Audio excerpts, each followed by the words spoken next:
인생길에서 늘 함께해 주시는 하나님 감사합니다. 오늘도 삼위 하나님과 함께 예배를 드리기 위해 이 자리에 왔사오니 아버지 하나님, 하나님의 말씀을 들을 수 있는 귀를 주시고 하나님의 말씀을 볼 수 있는 눈을 허락하여 주시고 하나님의 말씀을 깨달을 수 있는 마음을 우리 가운데 창조하여 주옵소서. 예수 그리스도의 이름으로 기도드립니다. 아멘. 예수 늘 함께 하시네. 함께 찬양하시겠습니다. 고단한 인생길 힘겨운 오늘도 예수 내 마음 아시네.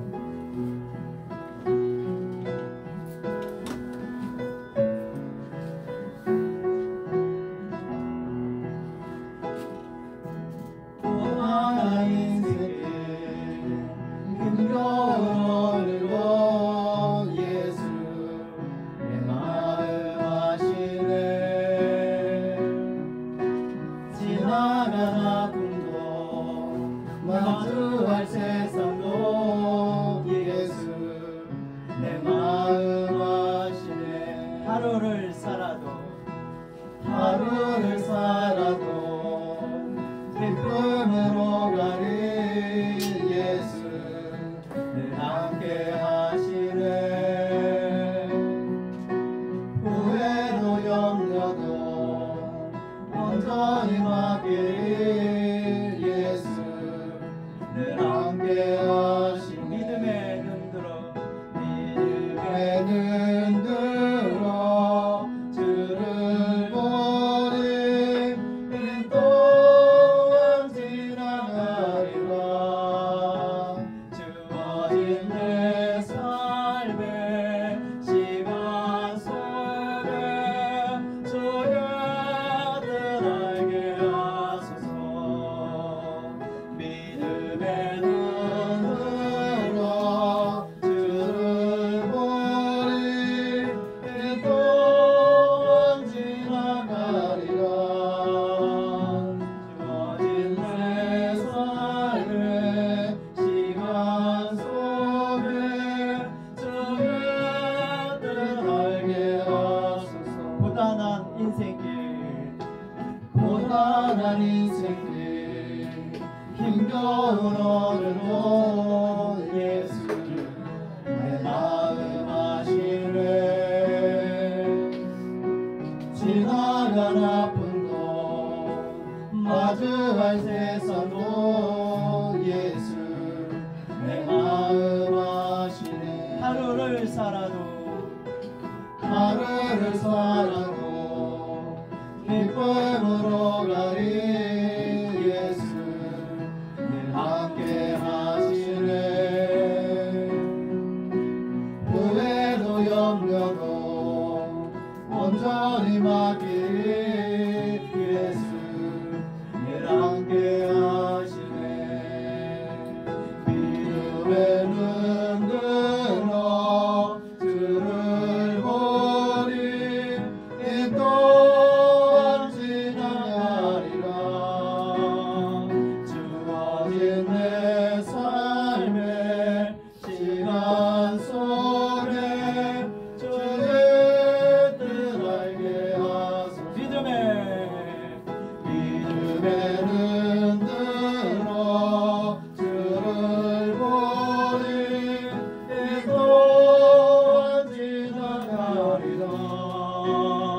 주어진 내 삶의 시간 속에 주의 뜻 알게 하소서. 우리 옆에 주여 우리 연락합니다. 전화하겠습니다.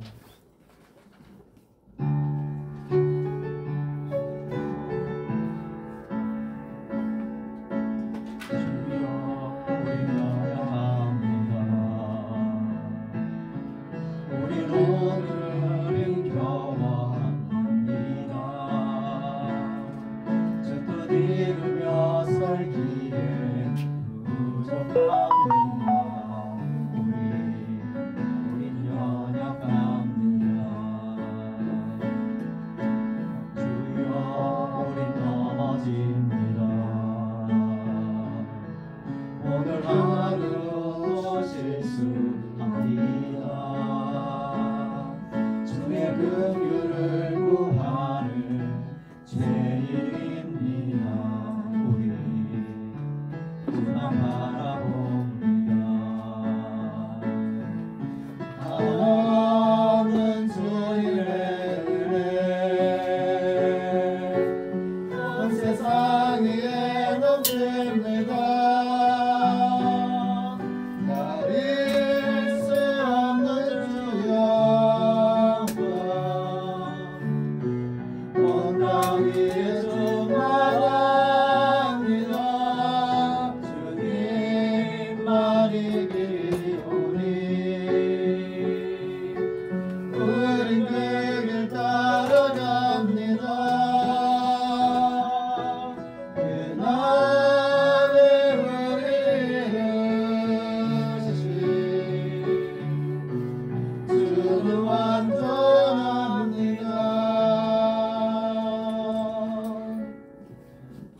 우리 예수님 생각하면서 왕이신 나의 하나님 찬양을 하나님께 올리겠습니다.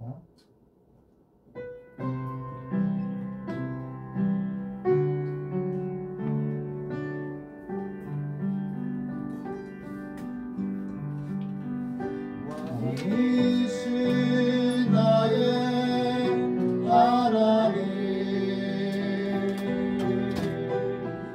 내가 주를 높이고 영원히 주의 이름을 선축하리라.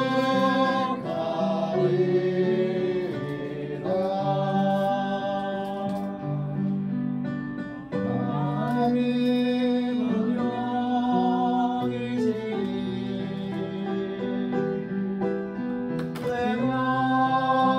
생명같은 점으로 내 삶과 생명 다하여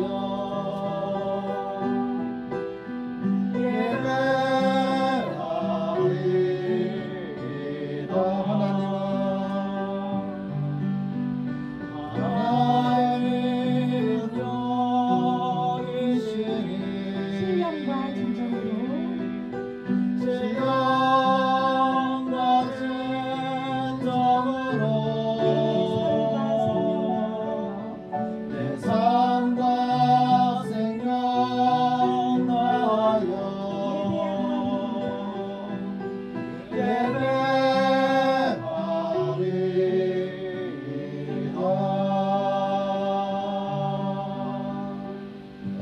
예수님을 생각하며 묵상으로 예배로 나아갑니다.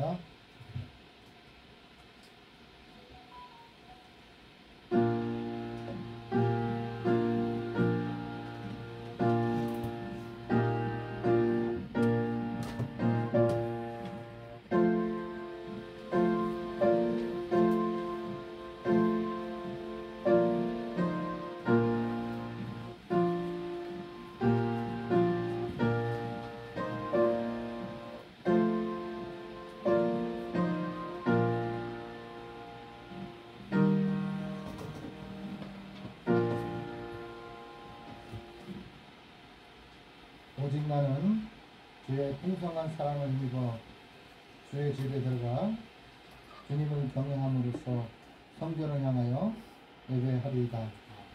주께 피하는 모든 사람은 다 기뻐하며 주의 도로 말미암아 영원히 기뻐 외치고 주의 이름을 사랑하는 자들은 주님을 즐거워하리로다.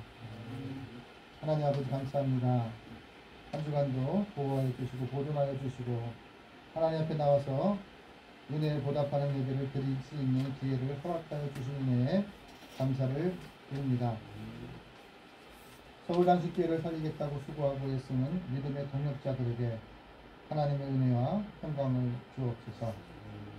예배하는 저희들에게도 하나님께서 하나님 되시게 하나님의 영광을 위하여 예배를 통하여 믿음을 통하여 삶의 자리를 통하여 예수님을 탄생케 하는 삶의 자리가 되게 하옵소서. 죄인을 구원하여 주시는 하나님 아버지, 허물 많은 저희를 택정하여 주셔서 독생자 예수 그리스도를 이 땅에 보내주셨음을 하나님 고백합니다. 날마다 대림절을 맞이할 때마다 하나님 우리와 함께 하시는 그 예수님을 기억하지 못하고 살아가는 저희들입니다. 하나님 아버지, 성전이 우리의 마음과 영접하는 자에게 성전이 있다고 말씀하셨지만 하나님 대림절을 맞이할 때마다 너무나 주님 앞에 부끄러운 것들이 너무나 많음을 고백합니다. 함께 하시는 하나님을 탄생시키지 못하는 우리의 삶의 자리를 주님 굽어 살펴주셔서 예배를 통해서 하나님 말씀을 통해서 찬양을 통해서 우리를 새롭게 하여 주시옵소서. 대림절 기간이 깊어갈수록 우리의 심령은 주님께로 더욱 가까이 어제보다 오늘 더 주님을 사랑하며 예수 그리스도를 탄생케 하는 삶의 자리가 될 수 있도록 인도하여 주시옵소서. 모든 것을 주님께 의탁하고 예수님의 이름으로 기원하옵나이다. 아멘. 우리 십자가 찬송가 252장을 주님께 올리겠습니다.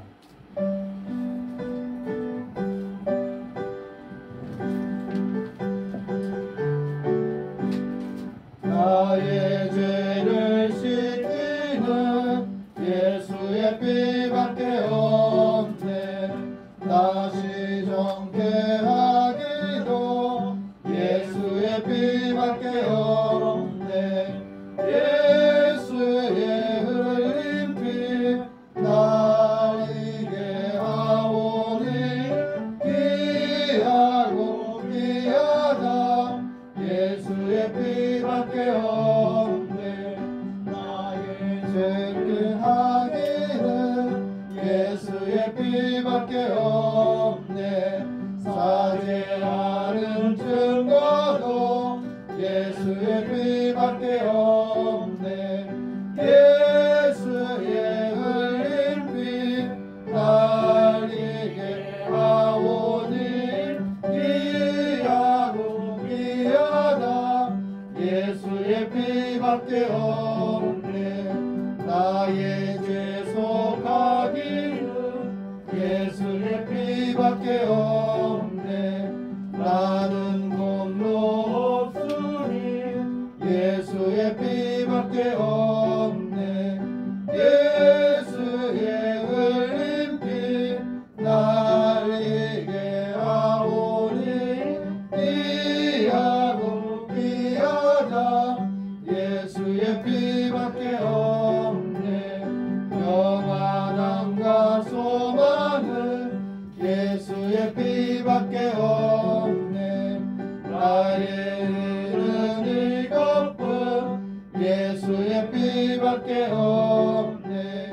예수의 흘린 피 날 이게 하오니 귀하고 귀하다.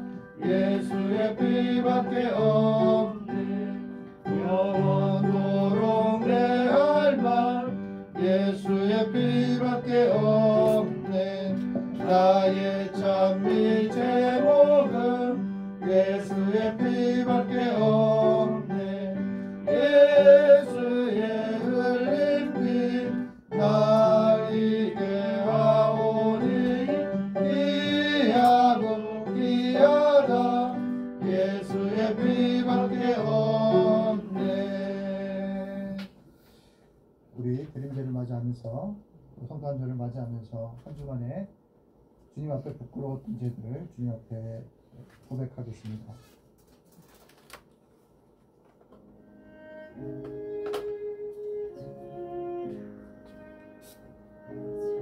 살아계신 하나님 아버지,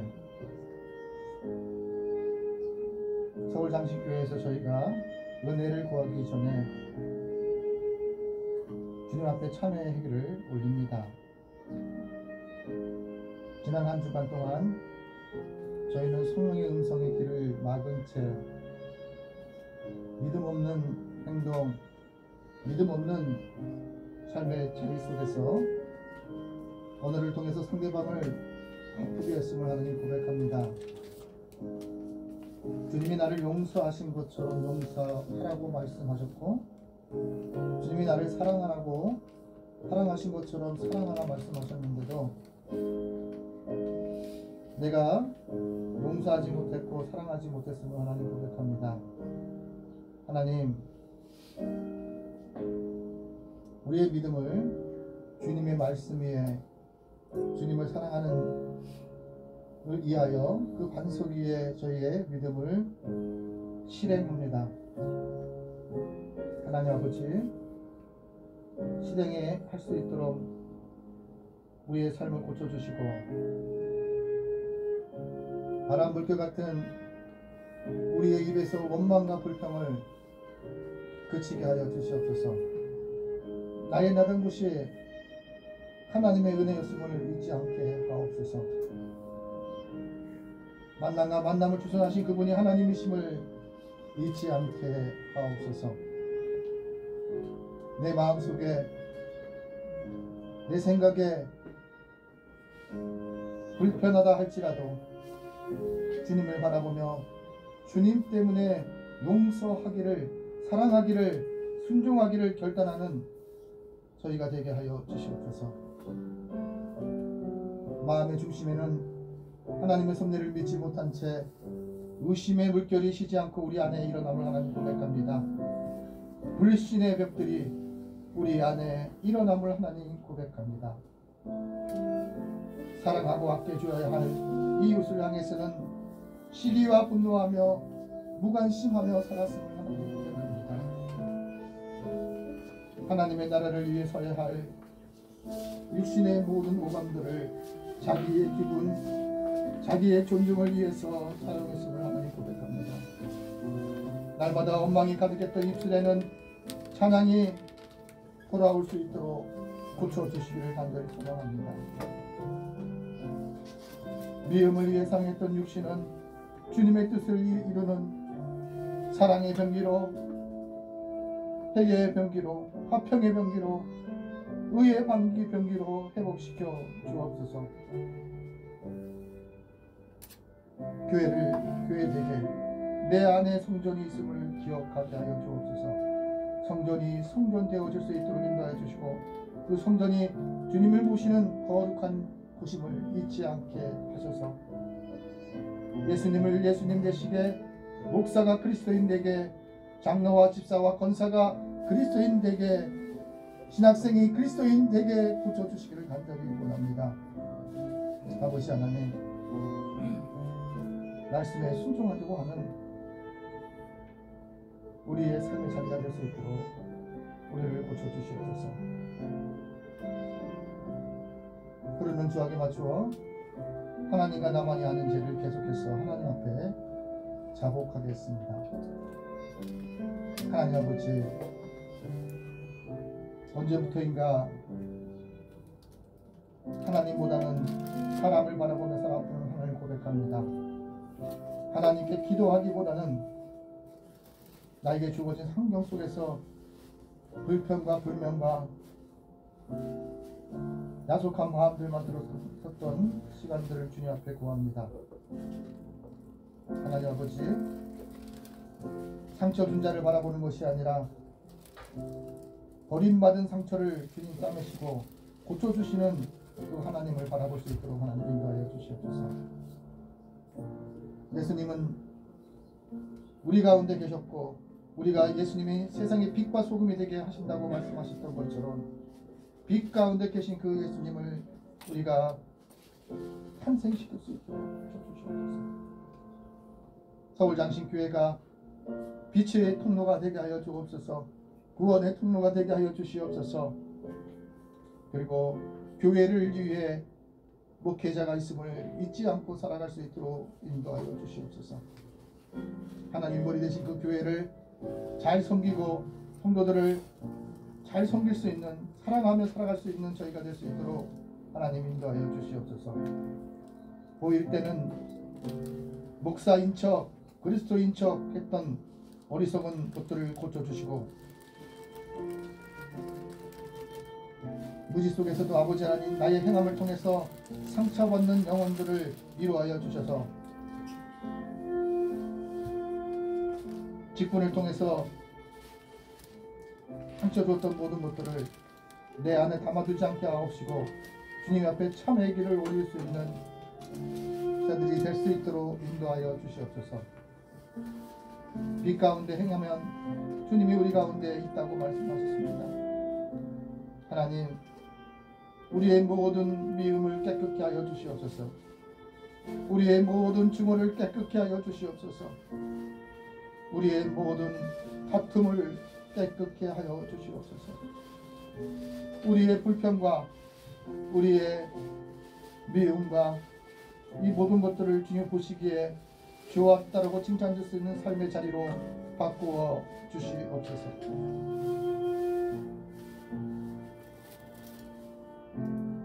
하나님께서 말씀하십니다. 예수님이 빛 가운데 계신 것 같이 우리도 빛 가운데 행하면 우리가 서로 사귐이 있고 그 아들 예수의 피가 우리의 모든 죄에서 깨끗게 하실 것이라고 요한일서 1장 7절의 말씀을 통해서 하나님께서 말씀하셨습니다. 말씀에 의지하여 성부와 성자와 성령의 이름으로 하나님 앞에 참 회개하는 자에게 하나님께서 용서하여 주시기를 원하십니다.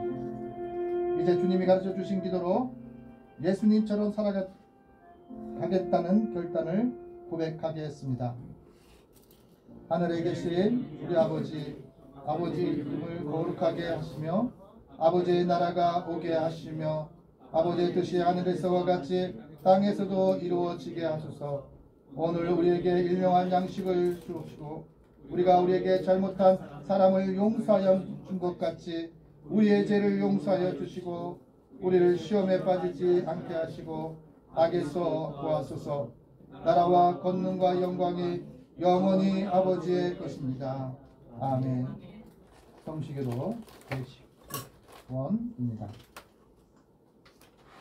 성시기도 119번. 여호와의 영광이 나타나고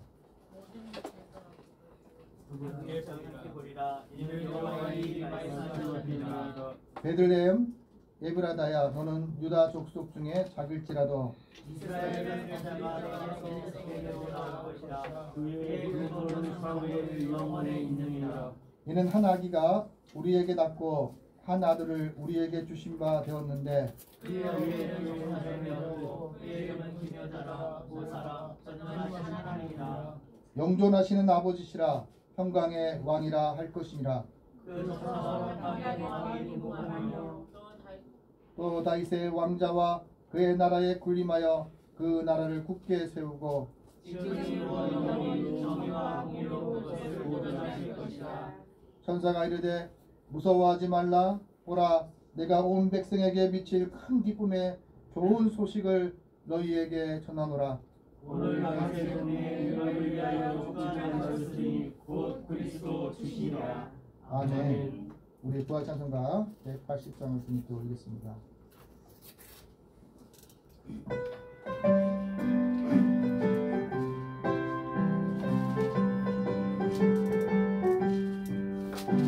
하나님의 나팔 소리 전기 진동할 때에 예수 영광 중에 구름 타시고 천사들을 세계 만국 모든 곳에 보내요 구원 받은 성도들을 모으니 나팔 불 때 나의 이름 나팔 불 때 나의 이름 나팔 불 때 나의 이름 부를 때에 잠시 참여하겠네.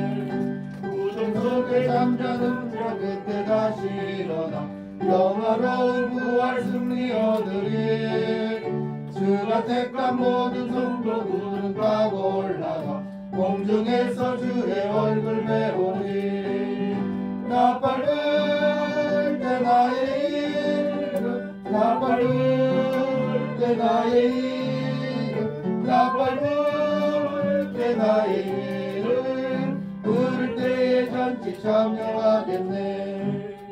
주님 다시 오실 날을 우리 알 수 없으나 항상 기도하고 깨어 있어서 기쁨으로 보좌 앞에 우리 나가서도록 그때까지 참고 기다리겠네. 나팔 불 때 나의 나팔 때 나의 이름 나팔 불때 나의 이름 부를 때에 잔치 참여하겠네. 우리를 대표해서 심한 장로님께서 하나님께 기도 올리겠습니다.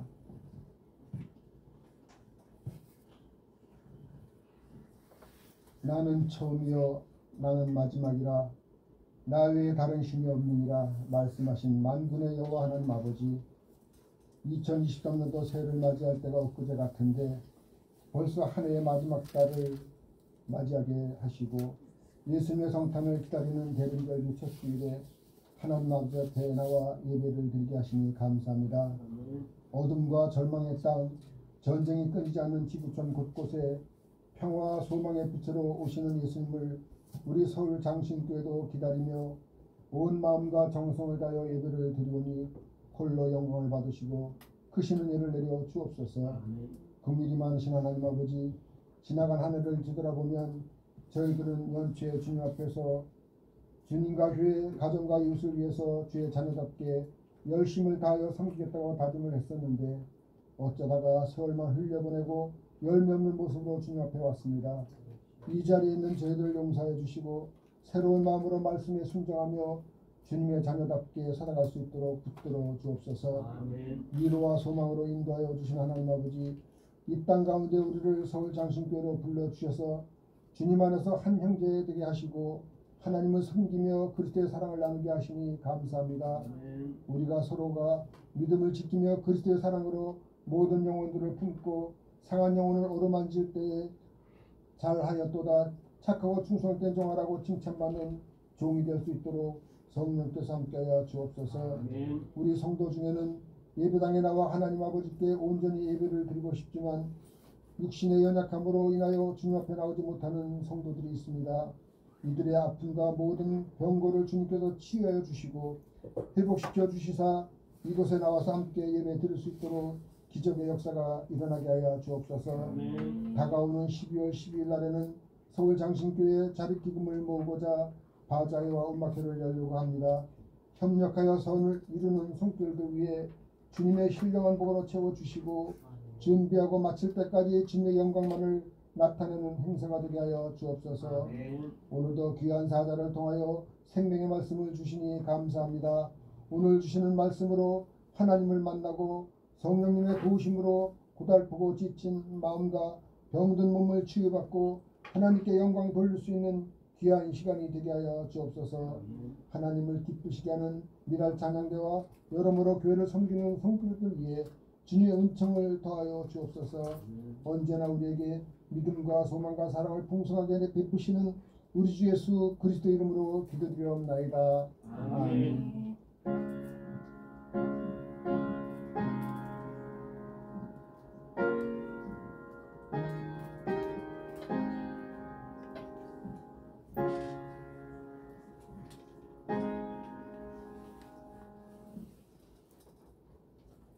하나님의 말씀은 사무엘하 8장 1절에서 12절까지 말씀입니다. 사무엘하 8장 1절에서 12절까지 말씀을 이제 봉독합니다. 봉독하실 때 말씀 속에서 하나님의 음성을 들으시기를 바랍니다. 그 후에 다윗이 블레셋 사람들을 쳐서 항복을 받고 블레셋 사람들의 손에서 메덱 암마를 빼앗았느니라. 다시 또 모압을 쳐서 그들의 땅에 엎드리게 하고 줄로 재어 그 두 줄기리의 사람을 죽이고 한 줄기리의 사람은 살리니 모압 사람들이 다윗의 종들이 되어 조공을 드리느니라. 르홉의 아들 소바와 하닷에셀의 자기 권세를 회복하려고 유브라데 강으로 갈 때에 다윗이 그를 쳐서 그에게서 마병 1700명과 보병 2만 명을 사로잡고 병거 100대의 말만 남기고 다윗이 그 외의 병거의 말은 다 발의 힘줄을 끊었더니 다메섹의 아람 사람들이 소바왕 하닷에셀을 도우려 온지라. 다윗이 아람 사람 2만 2천 명을 죽이고 다윗이 다메섹 아람의 수비대를 두매 아람 사람이 다윗의 종이 되어 조공을 바치니라. 다윗이 어디로 가든지 여호와께서 이기게 하시느니라.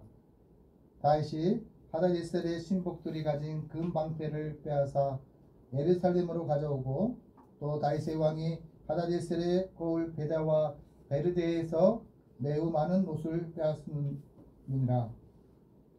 하만 왕 도이가 다윗의 하삿에셀의 온 군대를 쳐서 무찔렀다 함을 듣고 도이가 그의 아들 요람을 보내 다윗 왕에게 문안하고 축복하게 하니 이는 하다데셀의 도이와 더불어 전쟁에 있던 터에 다윗이 하다데셀을 쳐서 무찌름이라.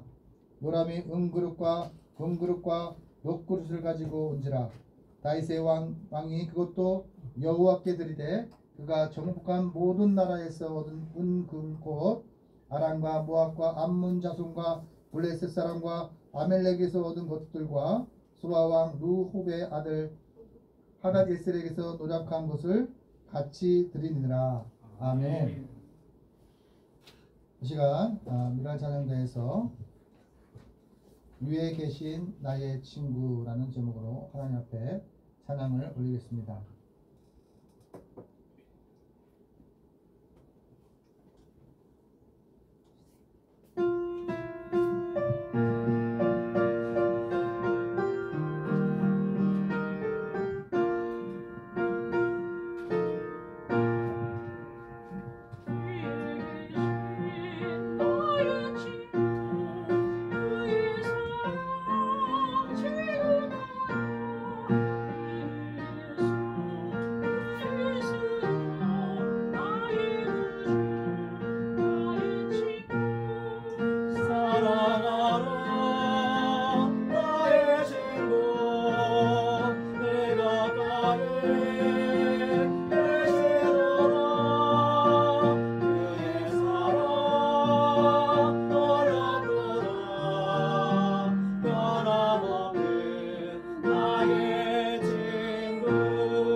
우리 이 시간 이기게 하시는 하나님이라는 제목으로 고봉선 목사님께서 말씀을 선포하실 때 말씀 속에서 하나님의 음성을 들으시길 바랍니다.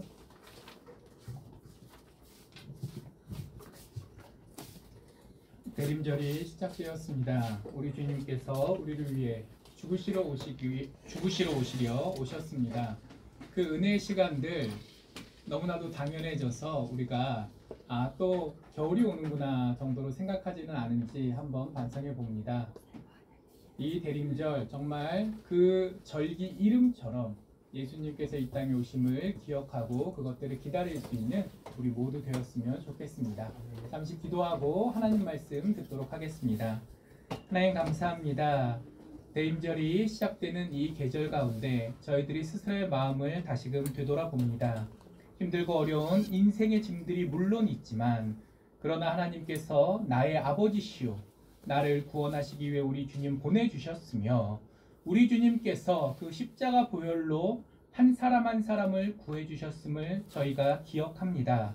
머리로 기억하는 것을 넘어 가슴 깊이 감사드리며 절절히 체험할 수 있도록 하여 주시옵시고 또 오늘 주신 말씀을 통하여서 하나님께서 저희를 얼마나 사랑하시는지 다시 한번 체감할 수 있도록 돌보아 주시옵소서. 그래야 주실 줄 믿사오며 예수 그리스도의 이름으로 기도하옵나이다. 아멘. 네, 대림절이 시작되는 주일인데 그런데 얼마 전에 대림절만큼이나 놀라운 일이 있었습니다. 11월 30일에 혹시 새벽에 잠 깬 분들 안 계신가요? 네, 지진 경보가 와가지고 한 5시쯤 해가지고 많은 분들이 깜짝 놀라서 어떤 분이 그렇게 어디 인터넷상에 쓰셨더라고요. 애 떨어질 뻔했다. 그렇게 표현하실 만큼 이게 정말 예상하지 않던 시간에 갑자기 또 집에 핸드폰이 가족들마다 다 있으니까 한 대가 울리는 것도 아니고 빽빽빽빽 여기저기 울려서 놀랐던 분들이 많이 있던 것 같습니다. 사실 나중에 알고 보니까 저기 멀리 경상도에서 그것도 4.0이라 4.0 정도면 지진이 났구나. 바로 그 동네에 계신 분들이 지진이 났구나 정도는 알고 있지만 뭐 기껏해야 이게 위태롭게 놓은 물건이 좀 떨어질 정도의 진동? 그러니까 실제적으로는 피해가 날 정도의 지진도 아니었거든요. 그런데 정말 서울에까지 경보가 다 울려서 우리 성도님들께서 많이 놀라셨을 것 같습니다. 자, 그런데 그 경보를 보고 많은 사람들이 화가 났어요. 새벽에. 아니 진짜 위험한 거면 모르겠는데 아니 진도가 그러니까 세기가 센 것도 아니고 서울 근처에서 난 것도 아니고 나랑은 아무 상관이 없는 것 같은데 왜 이렇게 우리를 괴롭히는가. 그래가지고 여러분들이 막 저번에 북한에서 뭐 쐈다고 그때 한번 빽빽 해가지고 또 여러분들이 또 성화하셨는데 이번에도 그런 일이 있더랬습니다. 자, 근데 다 모든 일에는 이유가 있는 거잖아요. 우리 성도님들의 삶을 깨운 데 나름의 이유가 있더라고요. 우리나라 재난 경보 시스템, 지진에 대한 경보 시스템이 그렇게 어디 요 동네만 보내고 어느 동네는 안 보내고가 아직 이렇게 구성이 안 돼 있대요. 그렇기 때문에 오면 다 오는 거고 안 오면 다 안 오는 건데 서울 시민 입장에서 또 경기도 정도 사시는 분들 입장에서는 그게 나랑 아무 상관없는 일일 수도 있는데 그 진원지 주변에 계시는 경상북도 주민분들 입장에서는 그게 꼭 필요 없는 일은 아닐 수 있거든요. 그래서 이제 그 동네에 사시는 분들을 생각하면 경보를 하는 게 맞고 불가피하게 시스템상의 문제로 서울에 계신 분들한테도 폐해를 끼치게 됐다. 뭐 그렇게 설명하는 글을 제가 본 적이 있습니다. 참 모든 일에 다 이유가 있는 것 같아요. 내가 그게 이해되지 않을 때는 답답하기도 하고 그래서 화도 나기도 하지만 듣고 보면 뭐 그럴 수도 있었겠다 라고 그리고 오히려 어떻게 생각하면 아유 잘했네 칭찬할 수도 있게 되는 경우가 더러 있는 것 같습니다. 자, 그런데 이렇게 내가 잘 몰랐을 때는 오해할 수도 있고 그래서 그냥 쉽게 넘어가던가 아니면 화를 낼 수 있는 일도 사정을 알고 보면 내가 또 깨닫는 게 있게 되고 오히려 감사하게 되는 경우까지도 생길 수 있잖아요. 성경을 우리가 함께 읽을 때도 그런 부분이 분명 있습니다. 많은 성도님들께서 오랜 세월 동안 신앙생활 하시면서 성경을 많이 읽으셨을 거잖아요. 근데 10독, 20독 하신 분들도 너무 익숙해져서 그냥 읽으면서 그런가 보다 하고 넘어갔는데 근데 사실은 훨씬 더 깊은 의미를 담아 하나님께서 말씀을 남겨주신 경우도 참 많이 있어요. 오늘 본문 같은 경우도 많은 성도님들께서 그냥 쉽게 넘어가실 수 있는 부분인데 사실 하나님께서 지진 경보에 대해서 우리가 잘 몰랐을 때 화를 냈던 것처럼 이 경우에는 반대로 알게 되면 아 정말 이런 깊은 뜻이 있었구나. 또 그리고 그 은혜에 감사할 수 있게 되는 본문이기도 합니다. 자, 오늘 본문에 보면 누가 등장하죠? 네, 다윗 왕이 등장합니다. 다윗 왕 어떤 분인지 다 잘 알고 계시잖아요.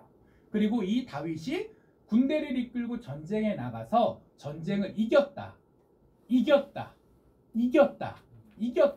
사실 무슨 전쟁에 대해서 뭐 자세하게 얘기하는 것도 아니고 어디랑 싸워서 이겼다, 계속 비슷한 얘기만 반복돼서 재미도 없으실 것 같고 뭐 이게 특별한 것 같지도 않으실 것 같아요. 그리고 다른 사람이 면 모를까 다윗이 전쟁터에 나가서 이기는 게 너무 당연한 거 아닌가? 뭐 이게 그렇게 특별한 일일까? 다윗이라는 사람에 대한 지식이 있다고 생각하고 다윗을 우리가 훌륭한 신앙인인 동시에 위대한 왕이라고 생각하는 경향이 있기 때문에 다윗의 업적을 너무 당연하게 생각하는 경우가 종종 있는 것 같습니다. 자, 그런데 사실 전쟁이란 아무리 유리할 것 같아도 질 수 있는 게 전쟁이잖아요. 전쟁이란 원래 위험한 겁니다. 그리고 위험하기만 한가요? 돈도 많이 들어요. 지금 전쟁 한 번 했나요? 아니죠. 지금 줄줄이 전쟁을 한 거잖아요. 어쩌다 한 번 정도 전쟁한 것까지야 어떻게든 왕이 이렇게 나라의 국력을 꾸려서 가능했다 치더라도 이렇게 계속 전쟁을 한다는 게 사실 다윗이 이겼으니까 다행이지 이게 참 쉬운 일도 아니었고 한 번만 삐끗했으면 줄줄이 무너질 수도 있는 상황이었습니다. 자, 미국을 한번 생각해 보세요. 1년에 군사비를 1000조 쓴다고 해서 별명이 천조국입니다. 군사비만 1000조를 써요.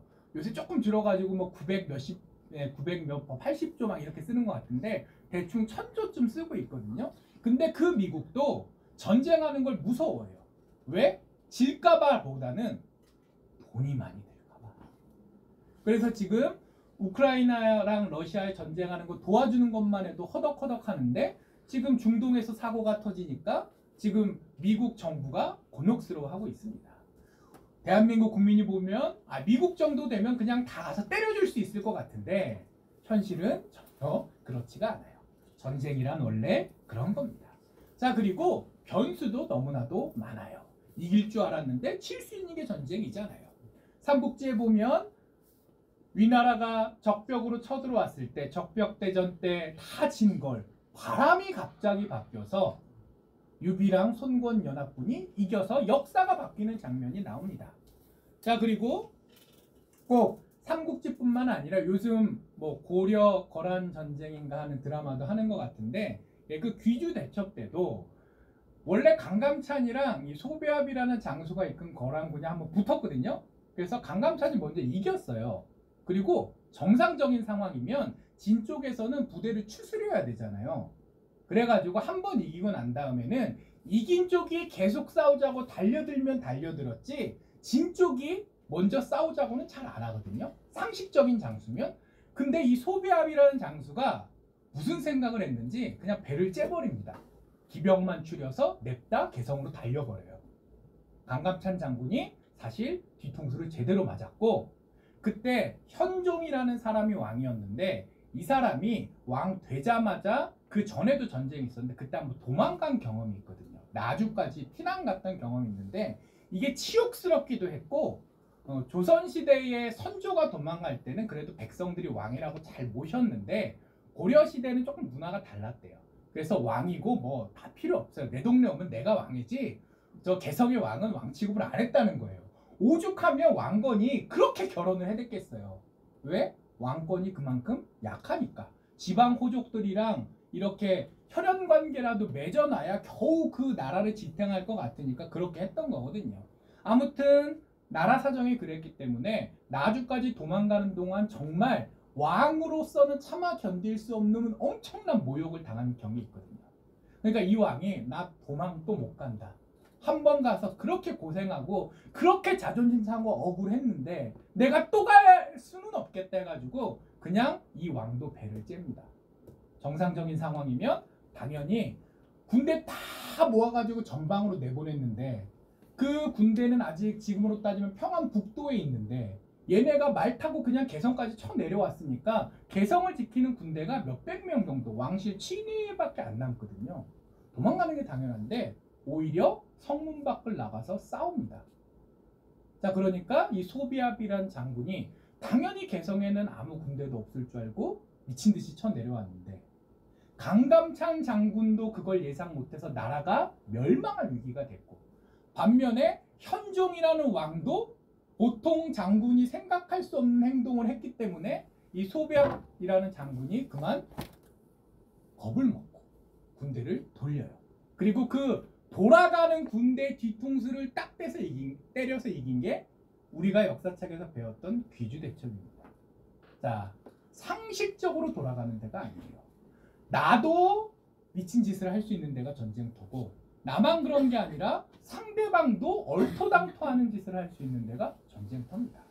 자, 그러니 전쟁이란 안 하면 좋은 거지 하는 게 결코 좋을 리가 없어요. 더군다나 이 이스라엘은 그때까지도 약한 나라였거든요. 무슨 주변이랑 다 싸우고 돌아다닐 만한 국력도 사실 없는 나라였기 때문에 우리가 다윗 왕만 생각하면 이렇게 전쟁을 계속 이기는 게 당연해 보이지만 사실 전혀 당연하지 않았습니다. 자, 그러나 어쨌든 성경에서 기록되어 있잖아요. 그렇게 말도 안 되는 것 같은 상황인데 이 나라 저 나라랑 싸웠고 계속해서 이겨 나갔습니다. 제일 먼저 어느 나라랑 싸웠나요? 1절에 보면 어느 나라라고 돼 있죠? 예, 블레셋과 싸웠어요. 자, 블레셋이 어떤 나라입니까? 바로 옆에 붙어 있는 나라예요. 이스라엘 있으면 이스라엘에서 이제 서쪽이죠. 지중해 쪽으로 좀 남쪽, 약간 서남쪽으로 붙어 있던 나라인데, 자, 이 나라가 원래 이스라엘보다 셌다고요, 약했다고요?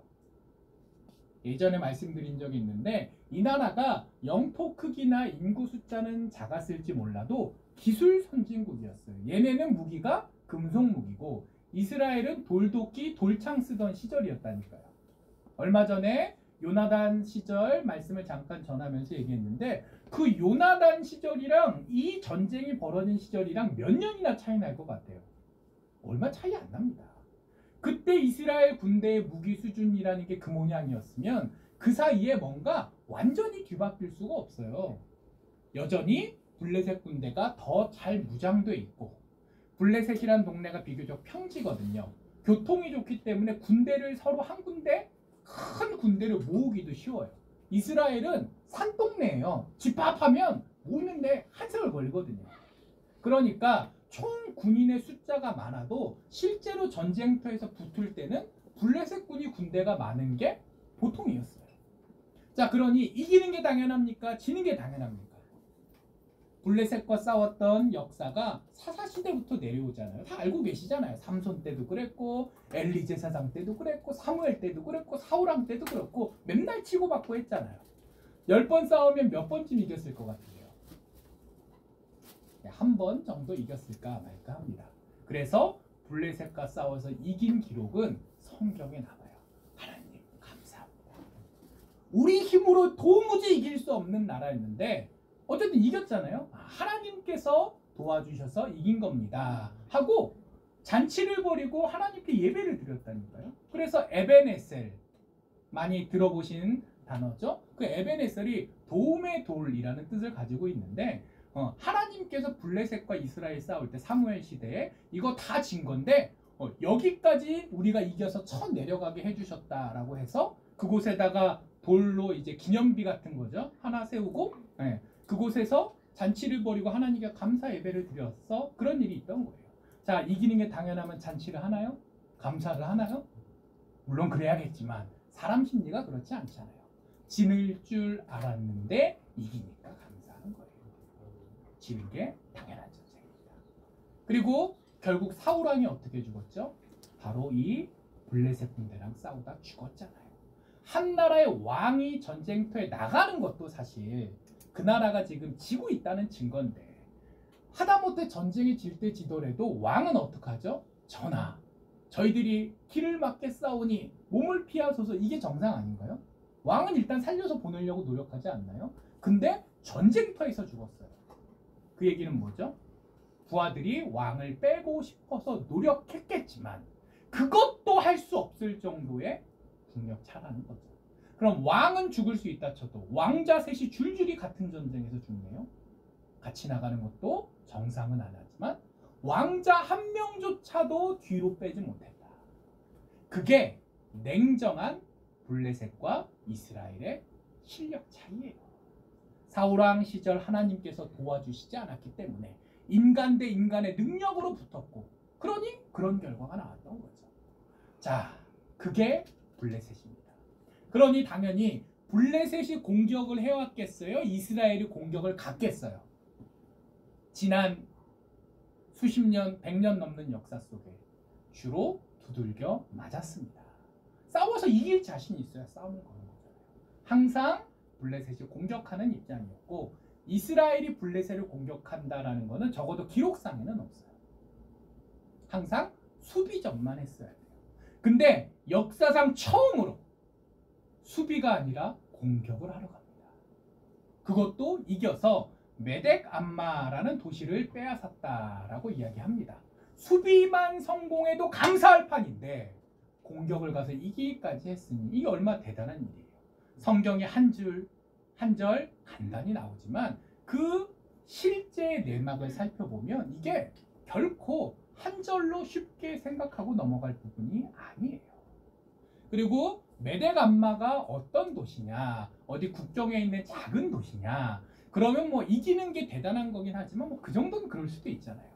근데 이 메덱 암마라는 그 말을 우리나라 말로 이게 좀 이해하시기 쉽게 번역을 해보자면 다스리는 엄마 정도의 뜻이에요. 그러니까 뭐냐면 나라 전체를 다스리는 도시, 어머니 같은 도시라는 거예요. 수도를 의미하죠. 블레셋이란 나라가 우리나라처럼 서울특별시가 수도, 뭐 이거 어디는 다른 도시 이렇게 있던 건 아니었지만, 가드라는 도시가 사실상의 중심지 역할을 했는데 이 메데감마가 그 가드의 다른 이름입니다. 별명 같은 거예요. 그러니까 어디 국경에 있는 조그만 도시 하나를 점령한 게 아니라 수도를 점령하는 완벽한 대승을 거뒀고, 그래서 이 승리 이후 그냥 한 번 이기고 물러간 게 아니라 블레셋이 이스라엘의 속국이 되어 버렸습니다. 자, 그리고 이렇게 서쪽에 있는 블레셋과 싸워 이겼어요. 지금 불구대천에 정말 조상 대대로 내려온 원수를 해결한 거잖아요. 그리고 이 정도 되면 공격까지 해도 여태까지 쌓인 원한이 있으니까 군대도 조금 모였을 거고, 여태까지 오래 싸웠던 적군이니까 뭐 한 번은 이길 수도 있는 거고, 그리고 오래 싸웠던 만큼 잘 알고 있을 테니까 상대방에 대한 정보도 있고 상대방에 대한 전략도 익숙하고 뭐 이것저것 다 인간적인 요소들을 버무려서 그럴 수 있다고 쳐요. 자, 근데 바로 다음에 어느 나라가 나오죠? 모압이 나옵니다. 모압은 이스라엘보다 분명한 강국이었어요. 이 나라는 동쪽에 있는 나라입니다. 그러니까 서쪽에 있는 나라랑 한판 붙고 이제는 정반대 동쪽에 있는 나라랑 또 싸우는 거예요. 그리고 여기서도 이겼고, 과정 같은 거는 다 생략되어 있지만 결론만 간단히 이겼다는 거잖아요. 그리고 이긴 다음에 끝까지 저항했던 이제 적군 병사들을 잡았는데, 여기 보면 그 중에 얼마를 죽였다, 그리고 얼마는 살려줬다라는 얘기가 나와요. 두 줄 길이의 사람은 죽이고 한 줄 길이의 사람은 살렸다. 이게 참 어려운 그건데 이게 도대체 뭔가. 그래서 뭐 여러 가지 조금 이론이 있긴 하지만 그 3분의 2는 죽이고 3분의 1은 살렸다가 이제 제일 많은 성경학자들이 그럴 거다라고 이해하는 설이고, 또 어떤 분은 키를 재서 키 큰 사람이 누구예요? 그 당시에 제가 지금은 뚱뚱해서 구박받는 신세지만 만약 이 시대에 태어났으면 장군감으로 여기저기서 스카우트 하려고 했겠죠. 이 고대 전쟁은 이 외적인 피지컬, 그게 되게 중요했어요. 키 크고 이게 등발 있고 이제 근육 있고, 그러다 보니까 아무래도 키 큰 사람이 등치도 클 확률이 높잖아요. 그러니까 소위 말하는 장군감일 텐데, 다시 군대를 모아서 이렇게 이스라엘과 대적하지 못하도록 장수감은 제거하고 그냥 평범한 사람들은 살려줬다라는 얘기도 있어요. 어느 쪽이 정확할지 모르지만 분명한 건 이기고 이긴 걸로 끝나는 게 아니라 한 번 싸운 걸로 끝나는 게 아니라 계속해서 이 모압을 다스릴 수 있는 준비까지도 넉넉히 할 만큼 압도적으로 이긴 겁니다. 자, 어느 나라 싸웠어요? 한쪽이 한 번 전투 이겼어요? 진 쪽이 불리해요? 평화협상을 맺으려고 해요. 그렇다고 다 내주나요? 아니잖아요. 자기네 장군감을 내주나요? 아니면 자기 군대 3분의 1을 죽여도 된다고 내주나요? 그렇지 않습니다. 다윗이 이렇게 할 수 있었던 거는 그냥 이긴 게 아니라 철저하게 이겼다라는 것을 하나님께서 보여주시는 부분이에요. 자, 이렇게 서쪽에서도 싸우고 동쪽에서 싸웠습니다. 그런데 이제는 북쪽에서 문제가 생깁니다. 이번에는 먼저 다윗이 쳐들어갔다기보다는 먼저 한 대 맞았어요. 사울 시대에 사울 왕이 북쪽을 공격해서 이 소바 왕의 땅을 어느 정도 빼앗은 적이 있어요. 자, 근데 이때는 사울한테 졌으니까 이 왕이 그냥 가만히 있었습니다. 에이, 할 수 없지. 자, 그런데 다윗으로 왕이 바뀌었다는 얘기를 들으니까 만만해 보이는 거예요. 아, 사울한테는 내가 졌지만 다윗은 이길 수 있겠다. 그렇게 생각하고 군대를 모아서 이미 이스라엘을 다스리고 있던 땅에 공격해 내려옵니다. 그러니까 왕 입장에서는 영토를 지켜야 되잖아요. 다윗이 싸우기 싫어도 어쩔 수 없이 또 싸우러 나갔어야 됐어요. 그래서 싸워서 이겼다라는 얘기가 짤막히 나옵니다. 자, 그럼 여기서 끝났으면 좋았을 텐데 이 소바 왕이 주변에 있던 동네 친구들을 불러 모았던 거예요. 그래서 1차적으로는 자기 군대가 먼저 싸웠지만 안 돼서 후퇴하는 상황에 주변에 여러 지역에서 지원군들이 몰려들어서 이제 연합군이 된 거예요. 소바와 이스라엘 1대1 싸울 때는 뭐 다윗도 할만했을지 모르겠는데 아람 연합군과 이스라엘이 싸우게 되면 이거는 너무나도 불리한 상황이 된 거예요. 자, 근데 이때도 싸워서 이겨서 뒷부분에 나오는 것처럼 이런저런 성읍도 점령해서 많은 재물을 얻어오기까지 철저하게 이겼습니다. 한 번 그럴 수 있습니다. 두 번까지도 운일 수 있어요.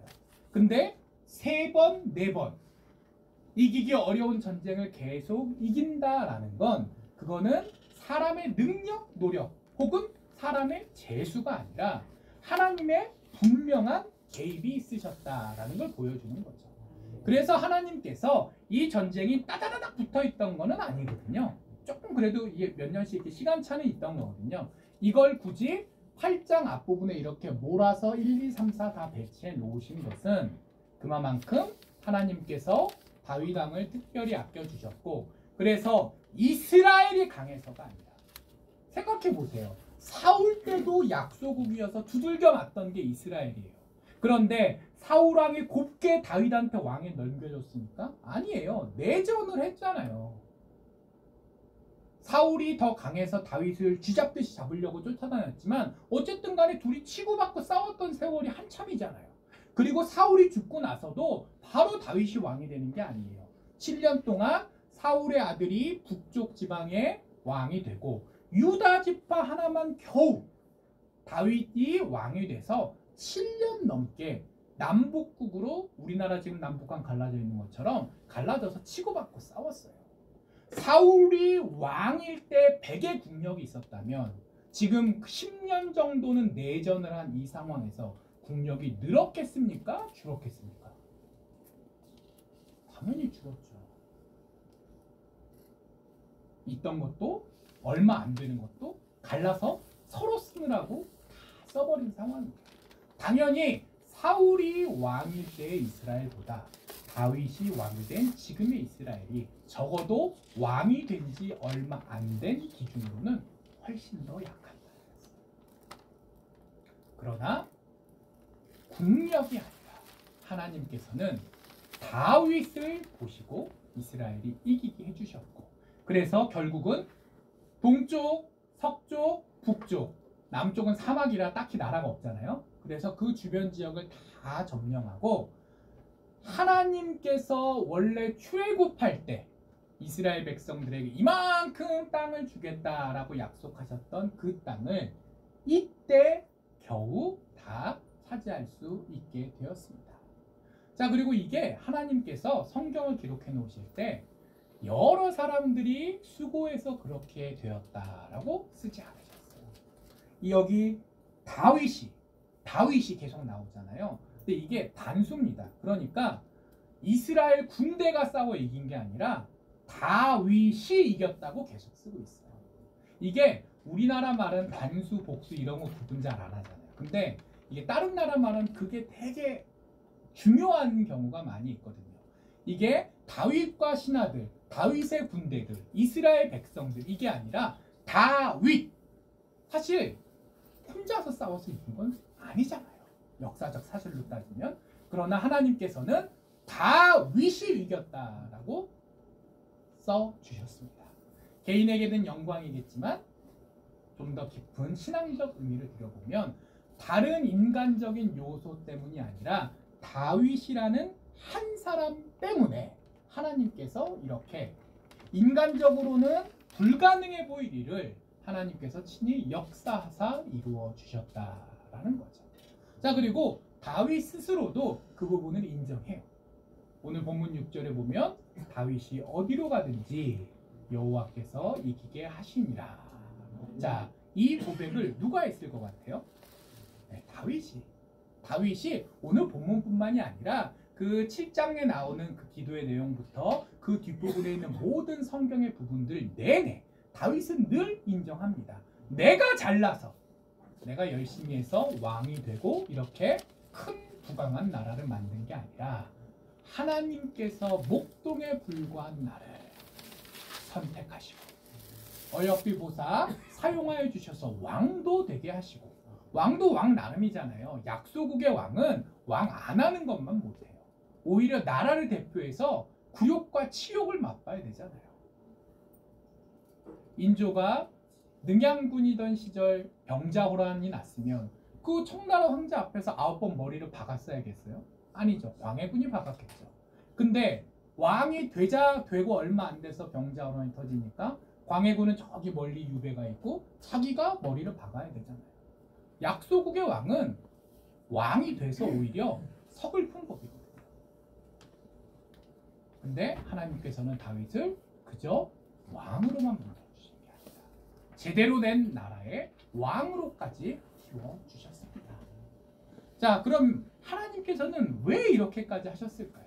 정말 어디로 가든지 이기게 해주실 만큼 다윗을 특별히 사랑하시고, 그리고 단순히 그가 사는 동안에 평안만을 주신 것이 아니라 그가 인간적으로 여러 가지 흠결이 있음에도 불구하고 가장 사랑하시는 왕으로 인정해 주시고, 그리고 우리 주님께서 지금 대림절인데 바로 이 다윗의 후손으로 오시도록 예고해 주시고 실제로 다윗의 후손으로 보내주시사 다윗의 자손의 왕위가 영원히 끊이지 않을 것이다 라는 그 약속을 실제로 이루어 주셨잖아요.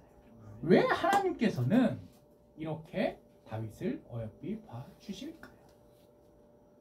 가장 먼저 우리가 인정해야 될 것은 그건 하나님의 선택이라는 겁니다. 이게 참 어려운 거예요. 많은 신앙인들은 내가 하나님을 어떻게 설득하며 심지어는 내가 하나님과 어떻게 거래하면 하나님께서 내가 원하시는 대로 이렇게 저렇게 해주실 거라고 생각해요. 하나님께서 우리를 사랑하시고 우리 기도를 들으시고 우리 삶을 도우십니다. 맞습니다. 자, 그러나 언제 어떻게 그걸 결정하시는 분은 누구죠? 내가 지금 이렇게 해달라고 내 뜻대로 되는 게 인생인가요? 그게 믿음인가요? 아니죠. 하나님께서 하나님의 뜻에 따라 우리를 붙들고 역사하십니다. 다윗이 이렇게 된 것도, 오늘 본문의 기록이 이렇게 남을 수 있었던 것도 하나님께서 다윗을 붙드시고 다윗을 전쟁에서 이기게 하시고 그걸 넘어 다윗이 계속해서 그 왕위를 지키면서 후대에 이르기까지 그 왕가가 계속되게 해주셨기 때문에 이렇게 된 거잖아요. 하나님께서 결정하셨습니다. 자, 그런데 하나님께서 결정하신 것 우리가 먼저 인정하고 그에 순종해야 하겠지만, 그러나 하나님께서 누구라도 붙들어서 역사하실 텐데 왜 하필 그 시대를 살아갔던 많은 사람들 중에서 다윗이었느냐? 분명 거기에도 나름의 이유가 있을 거예요. 자, 다윗은 어떤 사람입니까? 다윗은 뛰어난 사람이 아니었어요. 다윗은 목동으로 태어났습니다. 가진 게 없고 배운 게 없던 사람이에요. 그리고 그 집안 내에서도 막내였어요. 그것도 구박받는 막내였어요. 오죽하면 사무엘이 찾아와서 아버지한테, 자, 너 아들 중에서 다음번 왕이 나올 거니까 하나님 그렇게 정하셨으니까 아들 좀 다 데려와라 라고 했을 때 아빠가 누구만 쏙 빼고 나머지 다 집합시켰죠? 다윗만 빼고. 굳이 밖에 양이 돌보는 게 그렇게 중요하면 교대할 수 있잖아요. 자, 큰애부터 보고 큰애 아니라 그럼 네가 가서 양 보고 막내 데려와라. 그럴 수도 있었을 거잖아요. 자, 그러나 그렇지 않았습니다. 그건 가족들이 볼 때도 절대로 단 한 명 왕이 못 될 애가 있다면 다윗이다라고 생각했던가. 그거는 가족들이 볼 때도 평가가 박한 거죠. 그게 아니면 능력이 없어서라기보다는 저놈이 왕이 되면 안 되니까. 그 얘기는 뭐예요? 평소에 구박받았다. 가족들한테 구박받았던 사람이 왕이 되면 형들을 가만두겠습니까? 뭐 난리는 안 나더라도 눈치는 계속 줄 거 아니에요. 자, 그러니까 아버지가 생각해도 왕이 될 능력이 없던지 왕이 되면 곤란하든지 어느 쪽인지는 정확히 모르겠지만 다윗은 아니었다는 거예요. 자, 출생부터 그랬으니 이 사람이 어떤 역량을 갖출 수 있겠어요.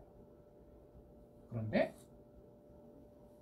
골리앗이 등장했을 때 이 다윗은 자기의 역량을 생각하기 이전에 하나님을 사랑하기 때문에 저 골리앗의 참람된 말을 참지 못하고 나라도 나가서 싸우겠다라고 했죠.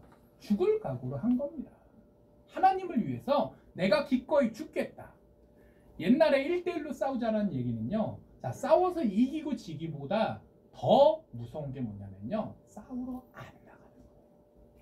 차라리 질 때 지더라도 누군가 나와서 싸워서 죽어주는 게 그나마 전쟁을 계속할 수 있는 방법입니다.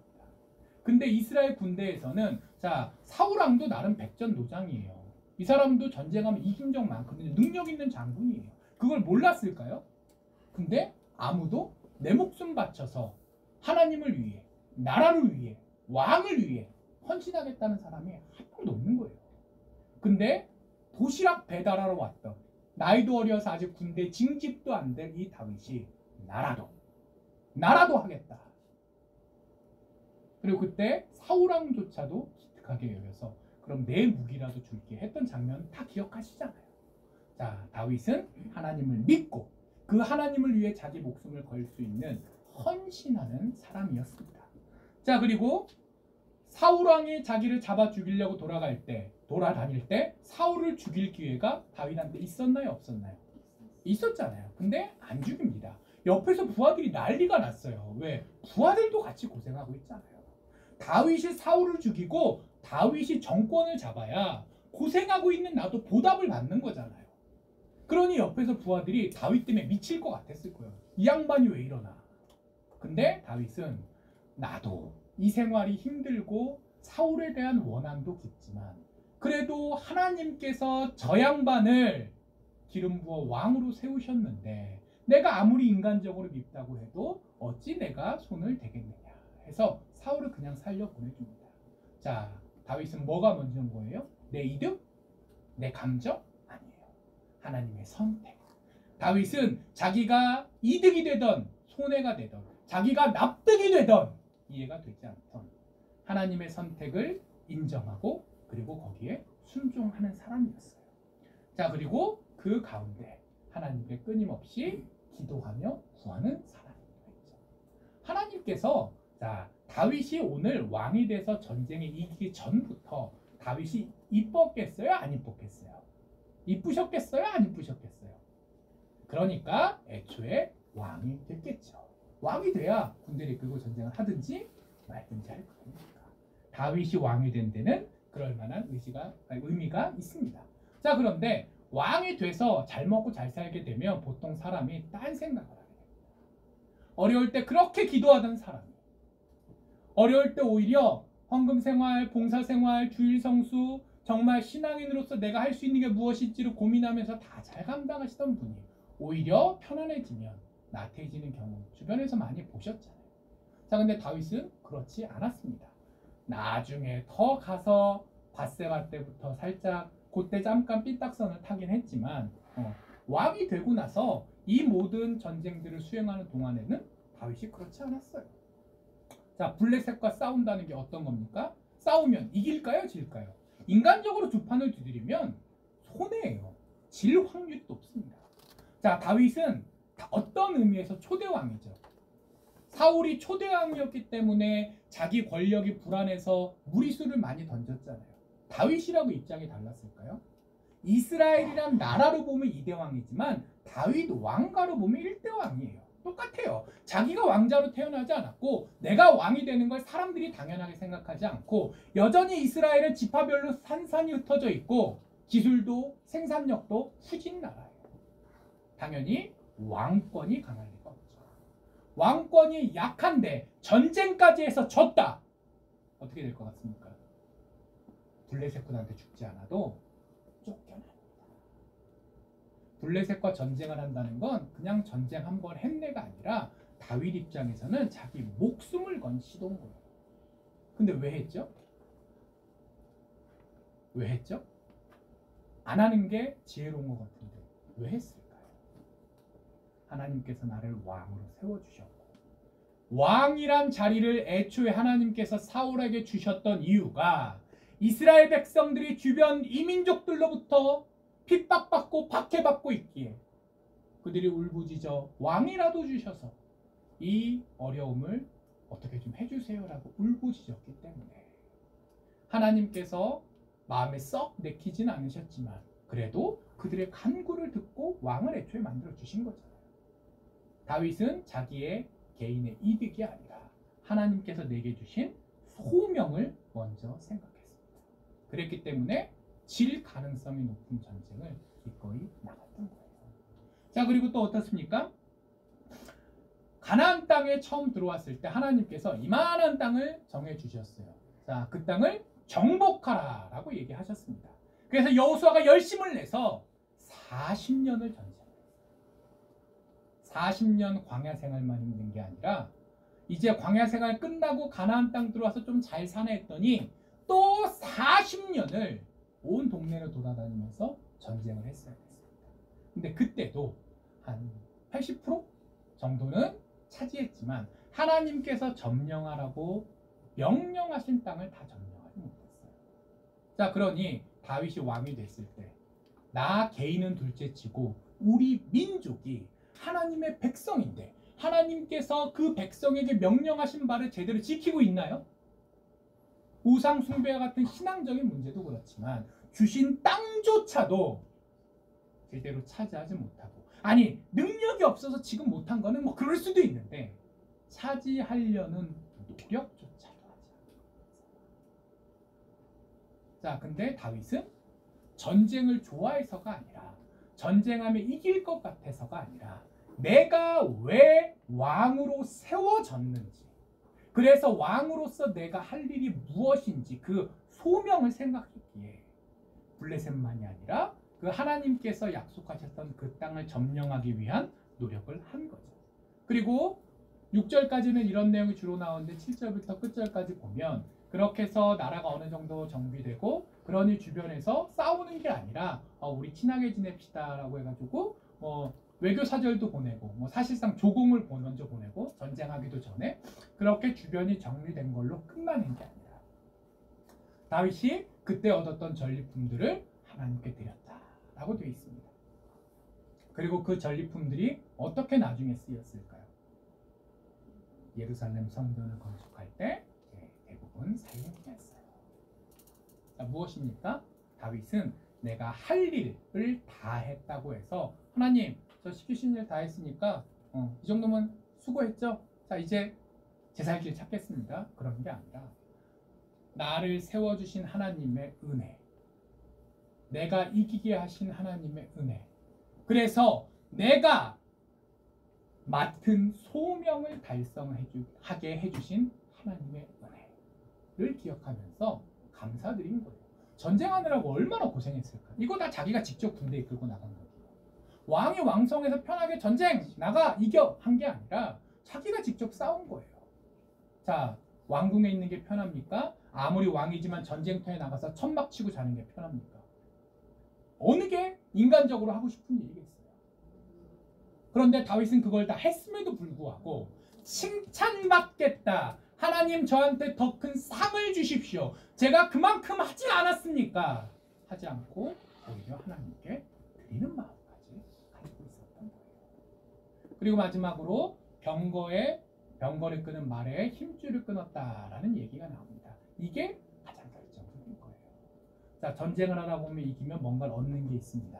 자, 여기서 말을 잡은 거예요. 마병. 말 타는 병사를 잡았던 얘기는 사람도 잡고 말도 잡았다는 얘기잖아요. 그 말 한 마리 얼마 정도 할 것 같으세요?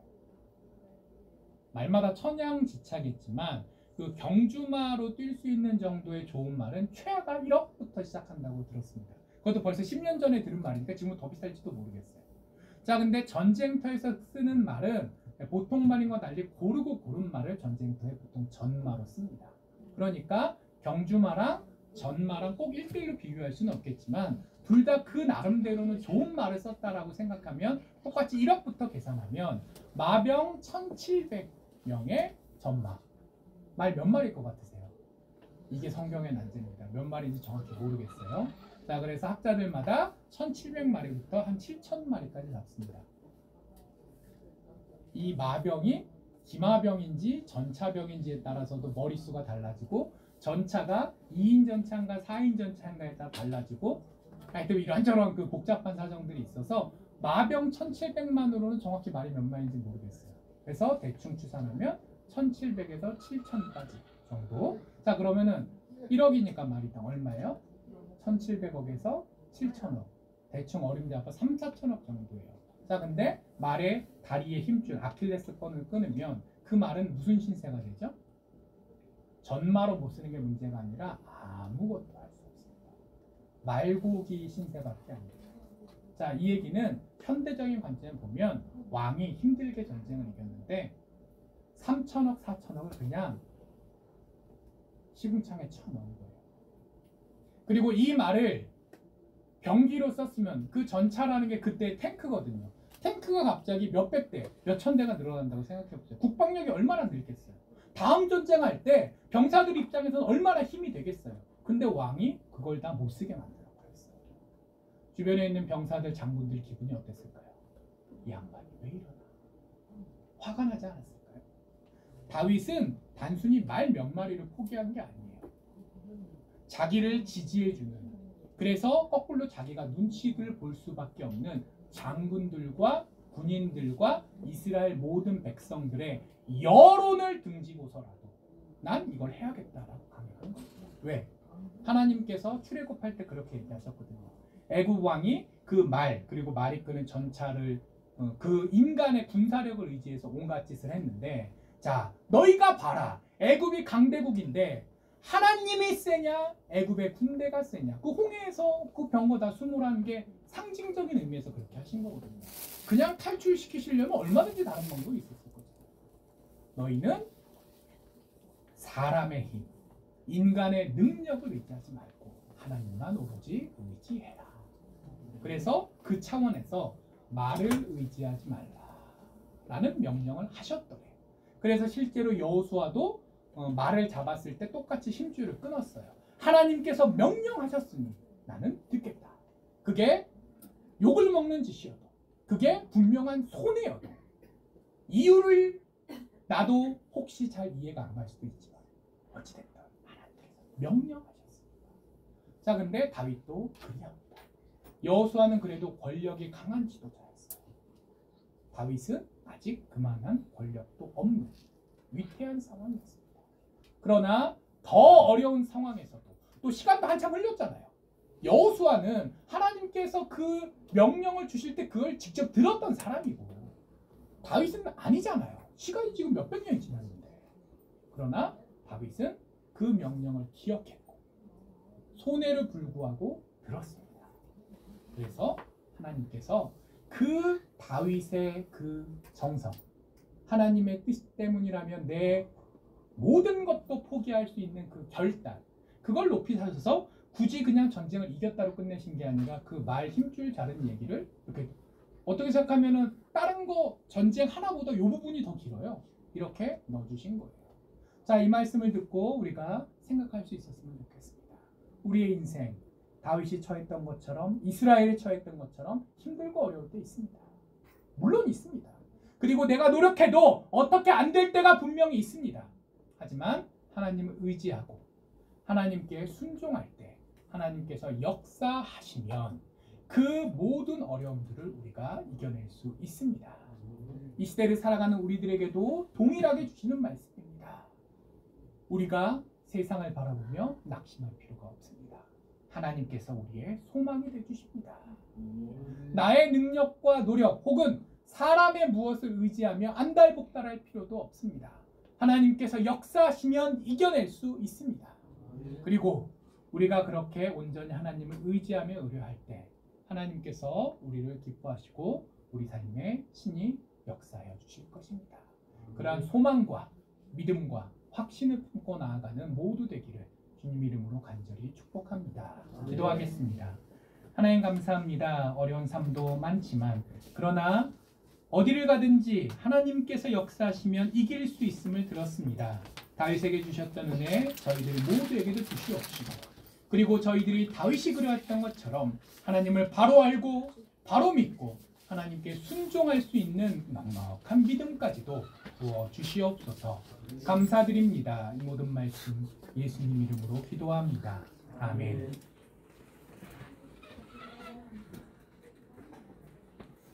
찬송가 351장을 주님께 올리면서 준비하신 예물을 하나님께 올리겠습니다.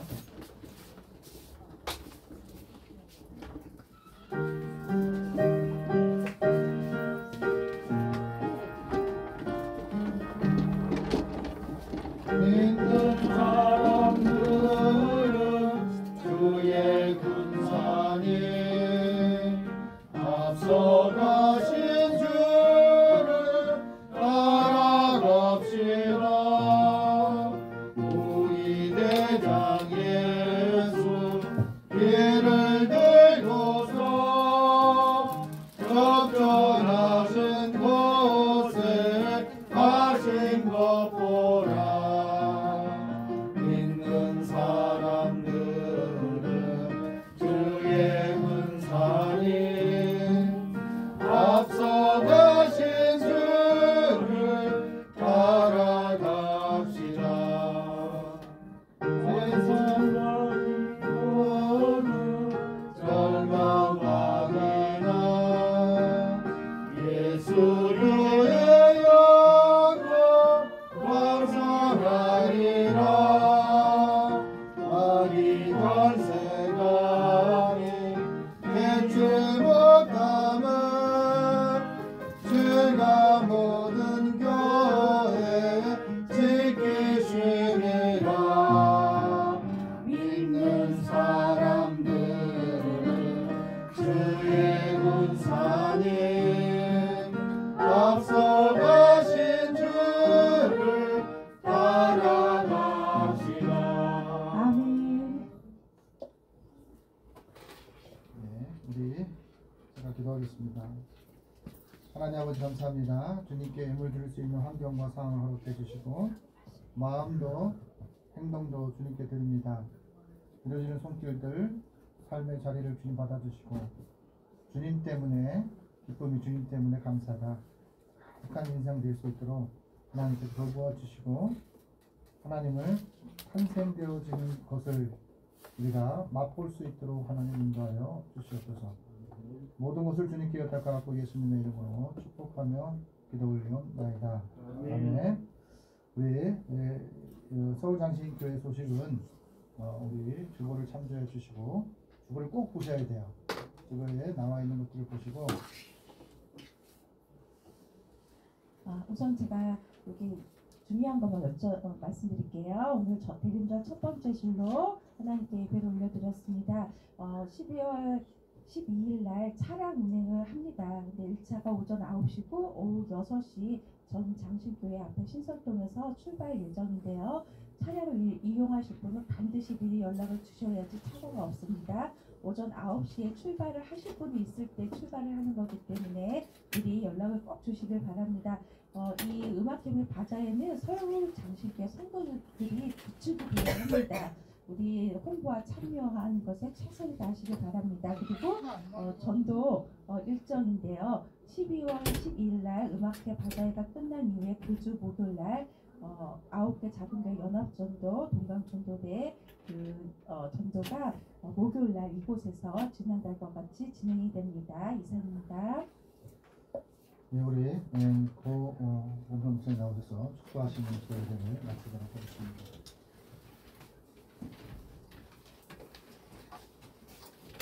이제는 우리 주 예수 그리스도의 은혜와 하나님의 극진하신 사랑과 성령님의 충만 교통하심이 하나님을 의지하며 나아가겠다고 결단하는 이 자리에 있는 모든 성도들과 그 가정과 기업 위에 또 하나님께서 세워주신 이 교회 위에 지금부터 영원히 함께하옵시기를 간절히 축원하옵나이다. 아멘.